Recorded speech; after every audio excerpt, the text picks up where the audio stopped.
Imagine the deepest hour of the night. The world outside is still, and the only sound is the quiet rhythm of a sleeping house. Then, without warning, a scream tears through the silence. You find your child sitting bolt upright in bed.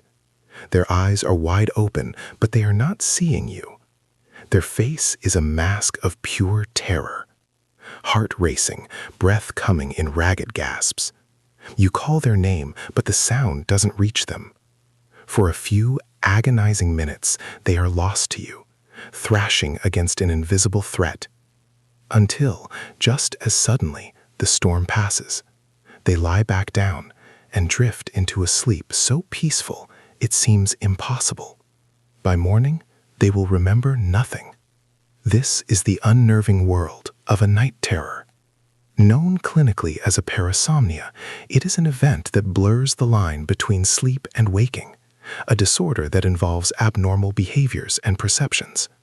Night terrors are most common in children between the ages of 3 and 7, affecting up to 6% of them, though adults are not immune. Unlike nightmares, which flicker to life during the dream-filled REM stage of sleep, night terrors strike from the abyss of deep, non-REM sleep, typically within the first 3 hours of the night. It's here, in the murky transition between sleep stages, that something goes awry. The brain, caught between worlds, triggers a primal fight-or-flight response, a sudden and overwhelming surge of fear. What makes these episodes so profoundly disturbing is the sheer magnitude of the reaction.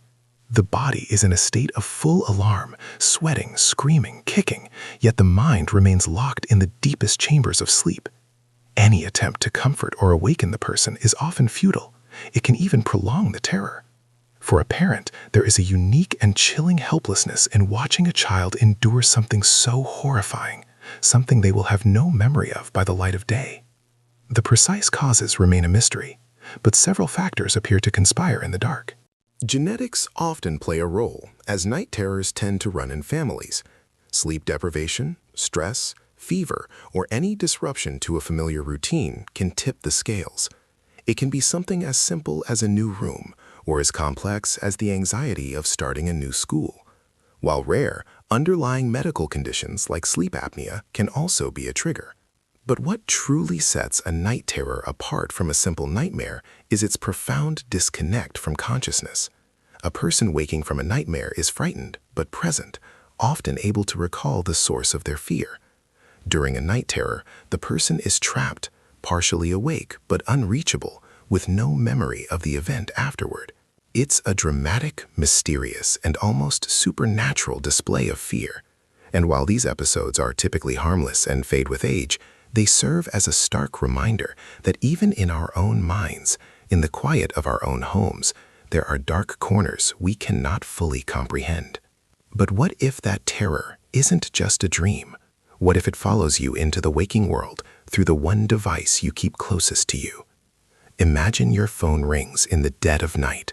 The number is familiar, but the voice on the other end is one you know is impossible to hear. These are not just scenes from a horror film. They are part of a chilling global phenomenon, often called phone calls from the dead, a mystery that has baffled skeptics and believers for decades. The phenomenon gained widespread attention in the early 1960s, when researchers D. Scott Rogo and Raymond Bayless began to collect these strange accounts. They documented over 50 cases, some so convincing that the callers seemed entirely unaware that they were deceased. In one account, a woman received a call from her late father on her birthday. He wished her well, just as he always had, and ended the call with the same affectionate goodbye he always used. A call that, according to the phone company, never happened. The details of these events are often hauntingly specific. Sometimes the voice is perfectly clear, a phantom echo of a life once lived. Other times, it is distant and distorted, shrouded in crackling static, as if broadcast across an impossible distance. In many stories, the caller shares information the living could not possibly have known: a forgotten memory, a warning of danger, or the location of a lost object. One man reported a call from his deceased wife, who told him exactly where to find an important document he had been searching for weeks. He found it, precisely where she said it would be. What makes these calls even more unsettling is their timing. They often occur just after a person has died, sometimes before the news has even reached the recipient. This uncanny timing forces us to ask, are these simply manifestations of grief? The mind's desperate attempt to hear a familiar voice one last time? Or is something else at play? Skeptics propose technological explanations, glitches in the network, electrical interference, or the rare case of a reassigned phone number. Yet in so many of these accounts, the number is untraceable, appearing as unknown, or belonging to a line that has long been disconnected. Whether you believe these are genuine messages from beyond or tricks of a grieving mind, the emotional impact is undeniable. For some, they offer a moment of profound comfort. For others, they are a source of deep, unsettling fear. The stories continue to surface, blurring the line between the world we know and the one we can only imagine. These stories raise a chilling question. If the barrier between worlds is thin enough for a voice to cross, have we, in our relentless pursuit of progress, built new doorways for the unknown? Throughout history, our fascination with the supernatural has collided with our own innovation. The result is a world where our devices, our cameras, our recorders, our networks become unwitting vessels for experiences that defy explanation. It began in the late 1800s with the advent of spirit photography. Pioneers like William H. Mumler claimed their cameras could capture what the naked eye could not: faint, translucent figures hovering near the living. While many of these images were later exposed as clever hoaxes, they marked a turning point. Technology was no longer just a tool for recording reality. It was a medium for encountering the unknown. The camera became a bridge between worlds, lending a veneer of scientific credibility to the supernatural. This merger of technology and mystery intensified with the invention of audio recording. In the mid-20th century, researchers began capturing what they called electronic voice phenomena, or EVP. Using simple tape recorders in supposedly haunted locations, they claimed to record disembodied voices and inexplicable sounds hidden within the static. Today, ghost hunters carry digital recorders, still listening for those same whispers from the other side. The idea that a simple machine might peel back a layer of our reality remains as captivating as ever.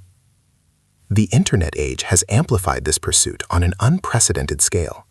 Consider the rise of creepypasta, digital ghost stories that spread like wildfire online.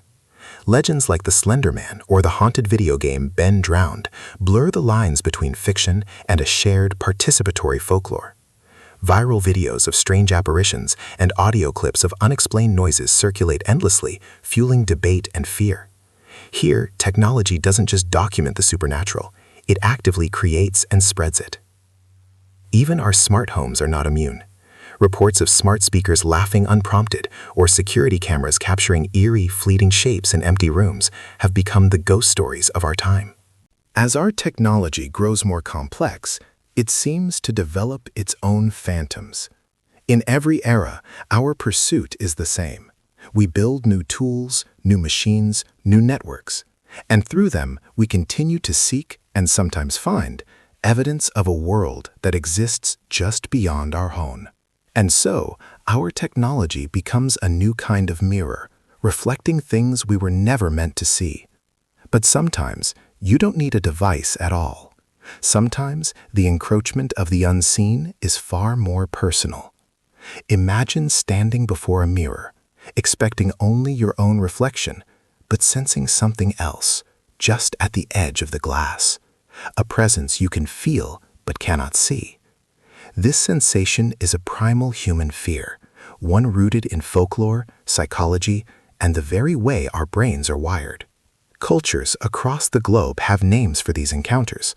In Japanese folklore, they are the yurei, restless spirits that linger, unseen.